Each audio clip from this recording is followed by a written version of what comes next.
Hey, what's going on YouTube?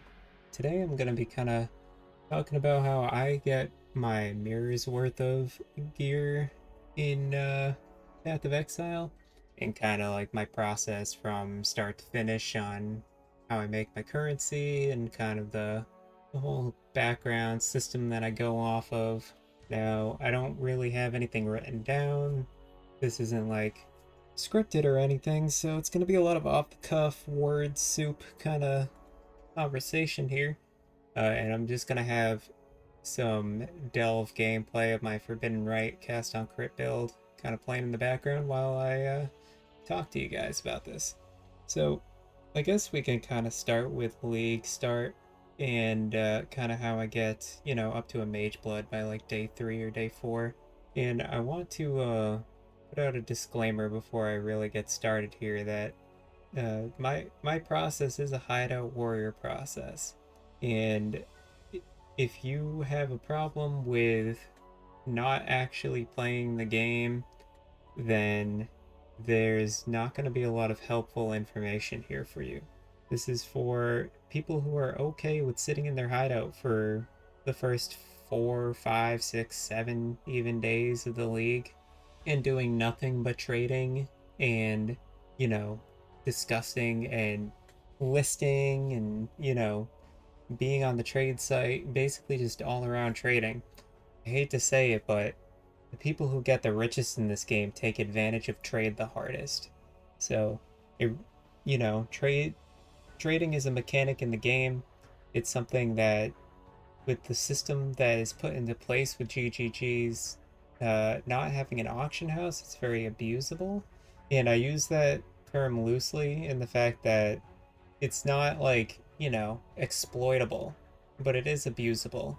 So you can do things with it that you couldn't do in a regular auction house. Like, for instance, selling in bulk more currency than selling one by one. It really only happens in Path of Exile, and that's because people don't want to do 5 or 6 trades to get the amount of currency they need, or the amount of divination cards they need, or the amount of fragments they need. They want to do it all at once, all in one trade, and they're willing to pay a little bit more if that means that they can kind of do a one and done type deal. That doesn't really work with auction houses. With auction houses, it's more the opposite. It's more when people have a ton of currency, all they're trying to do really is offload their bulk. Just get rid of all of that bulk that they don't need, so they list it slightly lower than the competing rate so that they can dismantle it and get rid of it as fast as possible. So yeah, because of that, we're able to abuse something called market flipping. So I'm getting a little ahead of myself. Let's start with, say, day 1 of the league. You guys probably, when you look at a league, decide, what am I going to league start? Is it going to be good? Is it going to farm well? Is it budget? How's it going to work? For the first like 2 weeks of my league, I want to make sure I'm having a good experience, right? Well, for me, I play Arc, Elementalist, Witch almost every single league. Except for this league, I did Special Shield Throw as a starter, but that's only because I was asked to, and kind of challenged to, I guess. Um, Although looking back at it, it felt pointless and a waste of time, and I should have just went Arc Witch again. Yeah, I go Arc Witch because it's scalable through the passive tree very easily. It doesn't require a lot of gear investment to get off the ground. It can do white maps very easily with, just some resistance-based gear and, general stat gear. Very cheap stuff can make an arc build work. So I go Elementalist Arc Witch every single league for my league start. And that's because I don't care about if it farms well, if I'm having fun with it, that stuff early league. What I care about is how fast can it beat the campaign, and do I have to put money into it to get something out of it? So with Arc, you can put a very minimal amount of currency into it and get an entire campaign out of it. So yeah, that's why I do Arc. Now, once I get to beating the campaign, stage 1 is beating the campaign and saving up everything that I farm throughout the campaign. That means picking up things that will give me jeweler's orbs, things that give me fusings, things that give me chromatic orbs. Then I sell, I do the vendor recipe stuff and whatnot to get as much currency as I can throughout the campaign. Generally I'll get about 20 to 30 chaos orbs by the time the campaign's done, and that's usually enough for me to get started.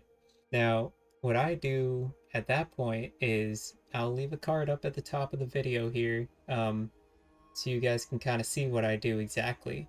Now, people will consider that video that I'm suggesting to you as risky, although I've done it many leagues in a row and it's never failed me. It's calculated risk. The statistics make sense. It works. It works early league for very specific reasons. But yeah, you guys can go check out that video if you want to hear about that. But if you don't want to do quote unquote gambling, even though it's not gambling, people just think it is because it's random, but it's not random. It's weighted, so it's technically deterministic. If you don't want to do that, the alternative is divination card flipping, which is, tedious and painful. But, if it wasn't tedious and painful, everyone would be doing it. So, divination card flipping is a great way to turn 30 chaos into a divine very quickly. It'll get you kind of a momentum head start on what you'll need for getting the ball rolling. So the thing about Path of Exile is when you are farming in maps, no matter what strategy you're using, your farm is always limited to a profit per hour margin, which means you can only get so much out of it based on how much time you put into it, no matter what. And the problem with that is it's not scalable. And if you want mirrors upon mirrors very quickly, you can't think that map farming is going to do it fast enough. Even if you have a 15-20 divine per hour profit margin, which is, that's a stretch. Most farming methods get, a good farming method gets you 9 per hour, 9 div per hour. If you're farming at about a 9 or 10 div per hour margin, it's going to take you 35 hours to farm a mirror, right? That's a lot of time invested. Now, the cool thing about trading in Path of Exile, and in particular flipping, is it's all scalable, and it's all based on margins, and therefore you get more out of it if you put more into it. So early league, the best things I could suggest for you to do for flipping is patient cards. You can either buy patient cards and then sell them for more, or you can buy, if you have the capital, you can buy patient cards, turn them into nurse cards, and then sell the nurse cards for slightly more than the 8 patient cards combined that you paid for. Another thing you could do is tabula rasa cards. You can do humility cards for, say, like 2 chaos a pop, and then sell the tabula for 25 chaos. You'll make like 7 chaos per flip if you do that. You can do chains that bind and sell the 6 links. It's a very good strategy early league. And then you could do like Dapper Prodigy, which is just pretty much the same as chains that bind, except it's got slightly higher weighting towards if you roll a good base or if you roll a bad base, will it sell or not? There's a few good divination card flip options. Another option is going for currency flipping and just doing low-end currency flipping, say buying 50 orbs of fusing for 20 chaos early league, and then selling 50 orbs of fusing for 30 chaos. Stuff like that. Basically just incrementing your margins, right? Once you get up, it's going to be slow at the start, but if you just grind this out for a couple of days, you'll find yourself out of nowhere with 0 gear, which this is the hard part for people. This is early league stumps a lot of people. A lot of people don't know how to get that first divine, that second divine. It usually takes them a lot longer than most to, like, the average player can't really get that first 3 to 4 to 5 divines to start getting the ball moving. But once you get to about 5 divines from doing flipping, you can start doing currency flipping at sizable margins and start upselling for bulk. It means you can expand your margins. You'll start seeing, you know, I put 5 div in, I get 6 div out. I put 6 div in, I get 6 point or 7.5 div out. I put 7.5 in, I get 9.5 out. I put 9.5 in, I get 12 out. You know, and it starts to grow very fast. And the flipping it's pretty quick. It's a pretty quick strategy. So you can really get a lot out of it when you put down a lot of capital investment, which is why it's slow at start, but it speeds up. And eventually you'll start beating out profit per hour margins. That's where you'll start seeing, like, if I put 30 div in and get 40 div out, well, I just made 10 div off of a flip, and that only took me, you know, it might have taken you an hour to do that. There's your 10 div per hour margin. But once you get up to like 100 div and you sell, you know, you do a flip from 100 div and you get 120 div back, you know, you can do that in an hour and all of a sudden you got 20 div per hour. It's marginal increases and it's scalable. And think about it, like if you're working at a job and you're getting paid hourly, there's no scalability. You'll always get paid $16 an hour, we'll say. You might get a raise. Cool, that's your build upgrade. You got your build upgrade, now you're making $16.5 an hour. You know, it's a very small change for a lot of time invested. There's not a lot of scalability. But if you start your own business from the ground up and you scale it up and you get customers and your customers start telling other customers, all of a sudden you got this big group of customers buying your stuff. You know, you're not making $16.50 an hour consistently forever. Now you're making, you know, $100 an hour or $100 per sale, and those sales are like coming in once per hour. You know, all of a sudden you're getting $100 per hour. You've 10x to what you could have been making working hourly. So that's kind of the mindset when it comes to trading versus playing, as to how you can scale very quickly in the game. Of course, paying attention to trends, build trends, is also important. Once you get up to like 20 to 30 div, you can start storing some of your currency into House of Mirror cards, especially early league.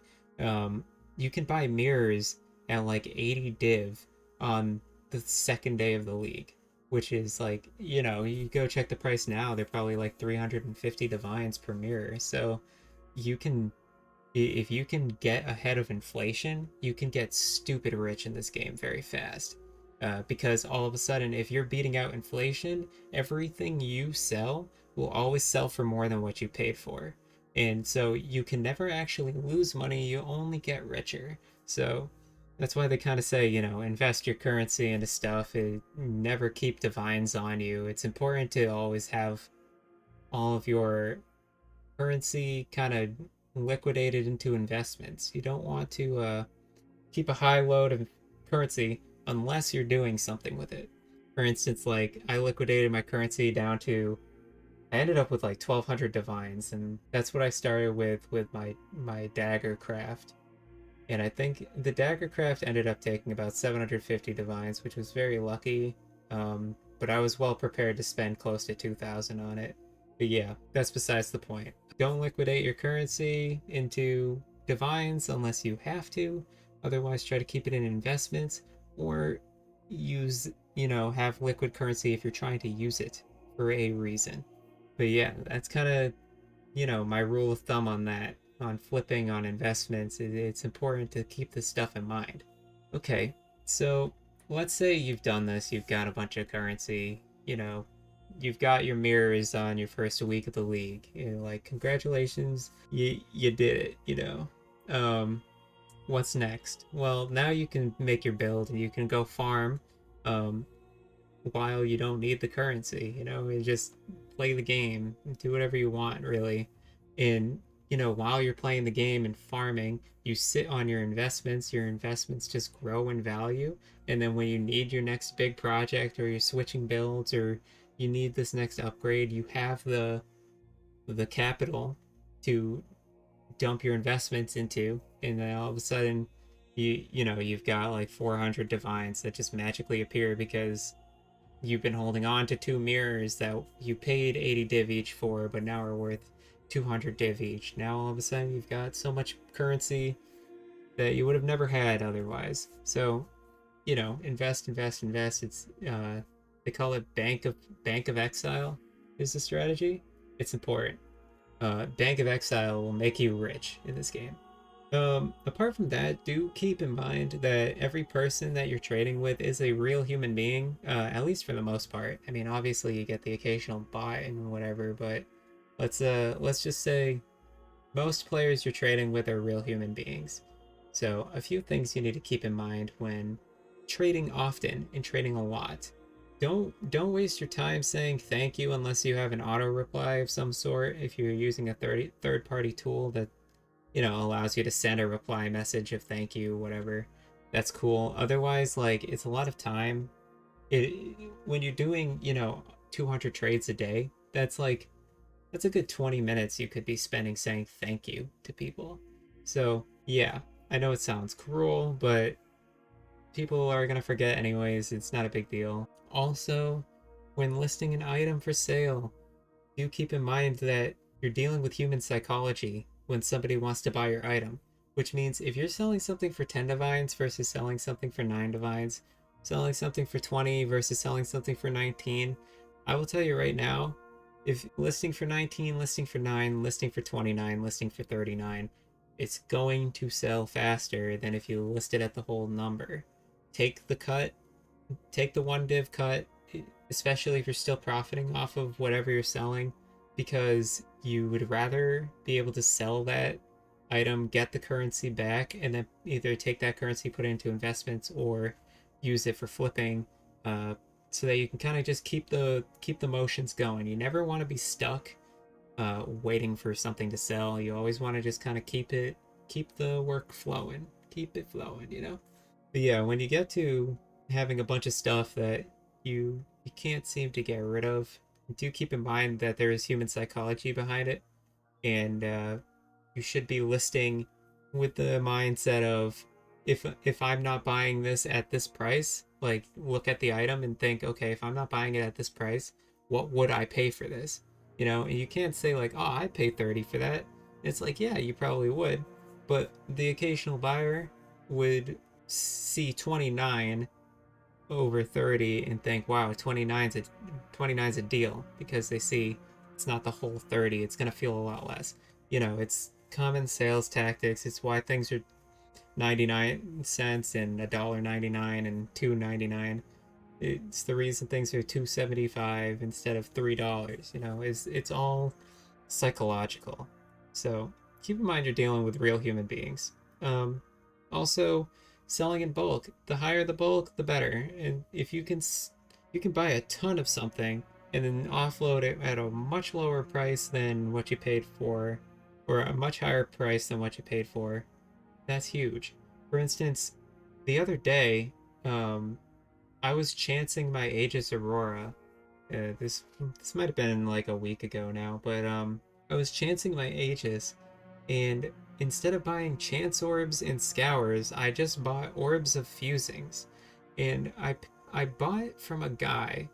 I bought 44,900 orbs of fusing from one guy, and the guy's price was definitely less than, you know, somebody who was selling one divine's worth of orbs of fusing, but it was still a better deal than going and buying orbs of scouring and orbs of chances, because if you buy a bunch of orbs of fusings, you can then just go to act 3 or act 4 or wherever and convert them all into orbs of chances.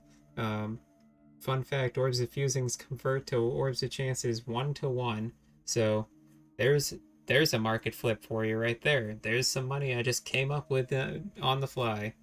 Buy 1140 orbs of fusings. Go to Act 3. Turn them into orbs of chances. Sell the orbs of chances at 1080 for 1 divine. Congratulations, you just made 60 orbs of chances appear out of nowhere. You know, stuff's lying around all over the place for you to just make money. But you do have to go out of your way to trade. It's, and therefore you're spending a lot less time actually playing the game. But once you get to a certain amount of currency, like, you can go play the game however you want, man. At that point, who cares, right? My build is worth. I've put almost all of my currency into my build at this point. This is the build I'm going stay with. It's my Forbidden Red Cast on Crit build. I put a disgusting amount of currency into this build. It, you know, 2,500 divines, probably around there, and I still plan on mirroring a helmet at some point. So that's gonna be another like 450 divines at some point, which I just don't have at the moment. I'm down to like 16 divines right now. I need to make more currency, so I've been looking at options like potentially selling the base, my dagger base, for like 15 mirrors, and then mirroring the dagger, keeping the dagger, and making 14 mirrors or whatever, stuff like that. I don't know. I haven't figured it out yet. I'm still just kind of delving at the moment, having fun with delve, so I haven't put much thought into it. My build's pretty cool as it is already, but yeah, something I've been thinking about. Yeah, there's a lot of places in this game. There's a lot of places in the trade site that you can just abuse the crap out of. You just have to go and look for it.